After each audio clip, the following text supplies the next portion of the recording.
La lucidité permet la prise de conscience que notre vie comportera, un jour ou l'autre, sa part d'inconfort. Ilios Kotsou.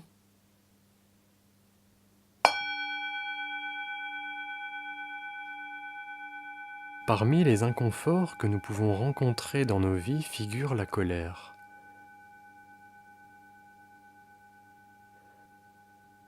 À l'instar d'autres émotions, comme la peur ou la tristesse, la colère est souvent perçue comme étant négative.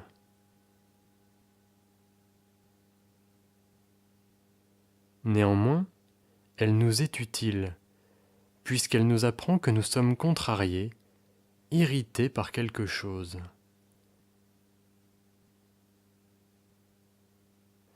C'est pourquoi les psychologues tendent plutôt, de plus en plus, à qualifier cette émotion comme étant ni positive, ni négative, mais désagréable.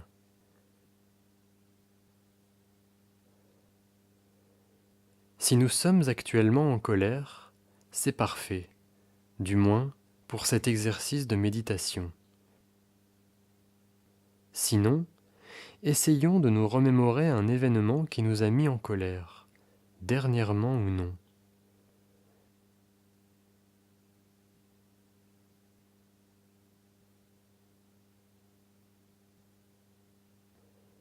Commençons par prendre conscience de notre émotion et de la douleur qu'elle nous occasionne.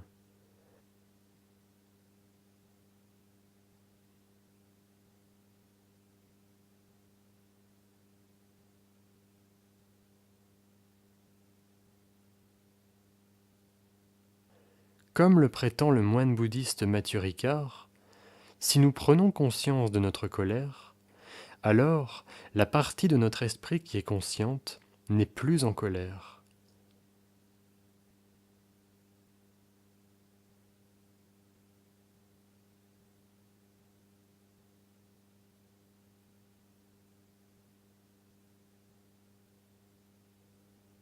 Le simple fait d'effectuer un petit pas de recul et d'observer notre émotion tend doucement mais sûrement à nous extirper de ses griffes.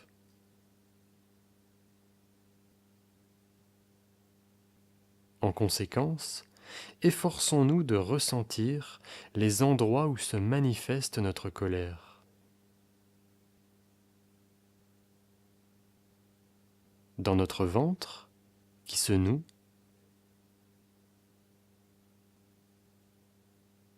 dans nos épaules, qui se ferment,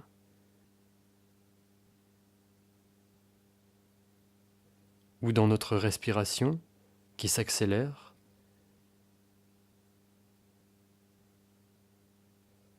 Restons focalisés quelques instants sur notre émotion. Laissons-lui toute la place qu'elle réclame.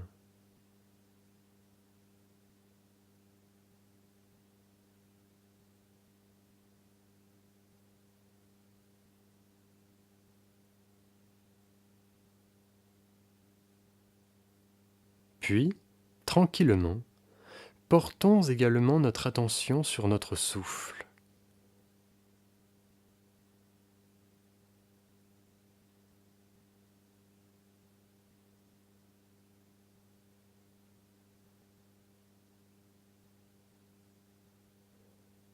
Sur notre corps,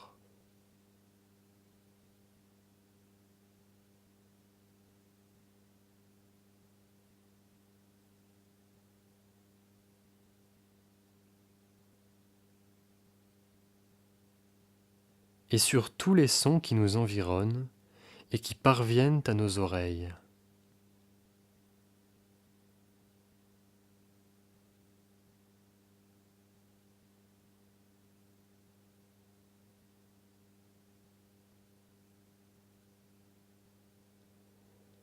Cet élargissement de notre perception nous aide à moins subir notre colère, à nous affranchir de son influence et ainsi à réduire la souffrance qu'elle nous cause.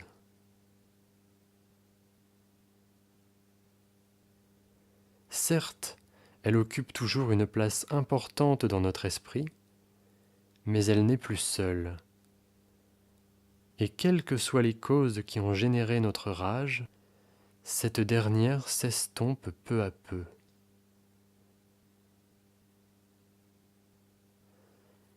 Profitons de ce calme retrouvé pour essayer de mettre des mots sur notre émotion.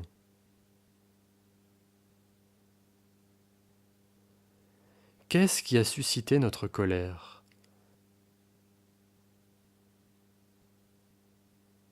Sommes-nous contrariés, agacés, frustrés, exaspérés ?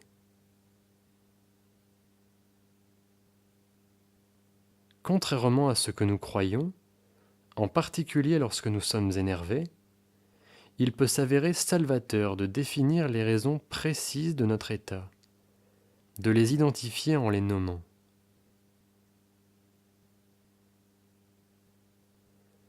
Cela vaut bien sûr pour toutes les émotions, mais à plus forte raison en ce qui concerne la colère.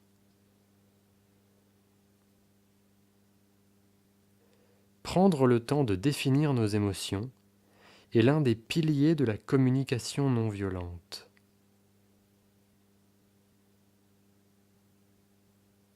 Comment pouvons-nous évacuer cette souffrance si nous ne faisons pas l'effort de la comprendre ?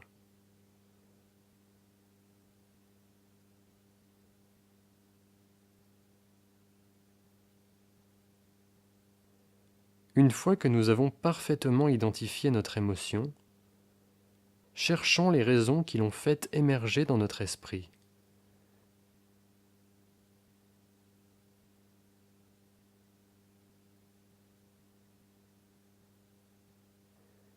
Si nos propres actions sont à l'origine de notre colère, alors faisons preuve de bienveillance envers nous-mêmes.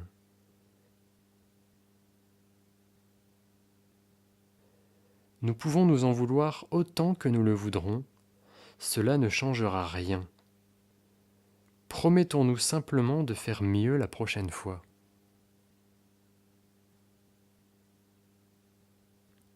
De la même manière, si les actes d'un autre humain ont entraîné notre énervement, évitons de sombrer dans la violence de potentielles représailles, verbales ou physiques.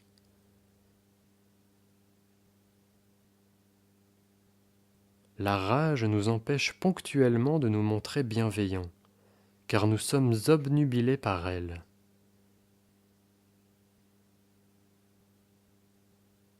Par conséquent, lorsque nous éprouvons une grande colère, n'hésitons pas à nous isoler et à méditer. Pas uniquement pour nous détendre et retrouver la sérénité, mais également pour ne pas déverser notre furie sur l'humain qui nous a mis dans cet état et qui le regrette probablement déjà.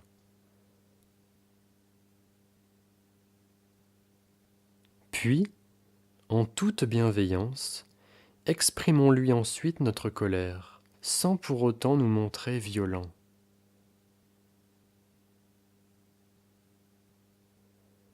Expliquons-lui calmement l'état émotionnel dans lequel nous nous trouvons, les choses que nous lui reprochons, et tâchons de résoudre ce conflit de manière pacifique.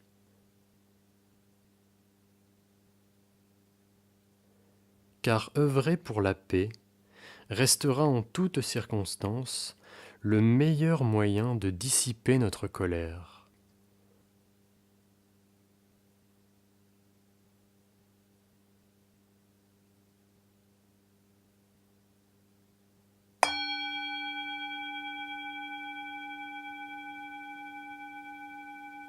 La pratique de la pleine conscience, de la communication non violente et la culture de la bienveillance sont 3 outils de paix parmi tant d'autres, comme le yoga, le pilate, le tai chi ou tout simplement la marche silencieuse.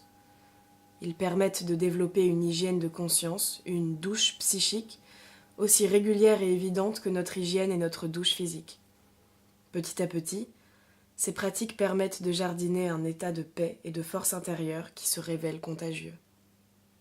Thomas d'Ansbourg.